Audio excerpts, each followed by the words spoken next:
Hi friends, ఎలా ఉన్నారు? నేను బాగున్నాను. మీరు బాగున్నారా? Welcome to Bhavani Balams. అందరికీ వరలక్ష్మి వ్రతం శుభాకాంక్షలు అండి. ఈరోజు వరలక్ష్మి వ్రతం కదండి. నేను ఎర్లీ మార్నింగ్ 5:30కి లేచి పనులన్నీ పూర్తి చేసుకున్నాను. నేను ప్రసాదాలు ప్రిపేర్ చేసేలోపు మా హస్బెండ్ బ్యాక్గ్రౌండ్ డెకరేషన్ ఇలా చేసి ఇచ్చారు. నాకు ఎప్పటి నుంచో ఇలా డెకరేట్ చేసి పూజ చేసుకోవాలని ఆశ ఉండేది. ఈ ఇయర్ మా హస్బెండ్ సపోర్ట్తో నేను ఈ విధంగా పూజ చేసుకున్నాను.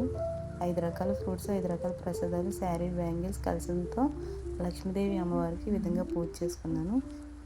వ్రతకథ వింటూ మా హస్బెండ్ చేసిన డెకరేషన్ చూద్దాం రండి.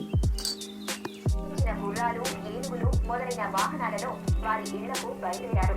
వారు దోవలు చార్మతి భాగ్యమును తమ భాగ్యమును ముచ్చటించుకుంటూ వెళ్లారు. లక్ష్మీదేవి తనంతట తానే స్వప్నంలో వచ్చి ప్రత్యక్షమవడం అంటే మాటల. చార్మతి ఎంత అదృష్టవంతురాలు అనుకున్నారు. చార్మతికి ప్రత్యక్షమైన జ్ఞానం తనమతికి దాచుకుని తను ఒక్కటే పూజించకుండా తమ అందరికీ చెప్పి తమకు కూడా ఇంతటి సౌభాగ్యం కలగజేసిన చార్మతి ఎంతటి పూజరాలు.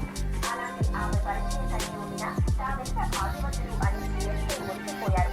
అప్పటి నుండి చార్మతితో సహా వారందరూ క్రమం తప్పకుండా ప్రతి సంవత్సరం ఈ పూజ చేస్తూ పుత్ర పౌత్రాభివృద్ధి కలిగి ధనకనక వస్తు వాహనాలు కలిగి సుఖ సంతోషాలతో ఉన్నారు. కావున ఓ పార్వతి, ఈ ఉత్తమమైన వ్రతాన్ని చేస్తే, అలా ఎదుటి వారికి చెప్పి చేయిస్తే సర్వ సౌభాగ్యాలు కలిగి శుభంగా ఉంటారు.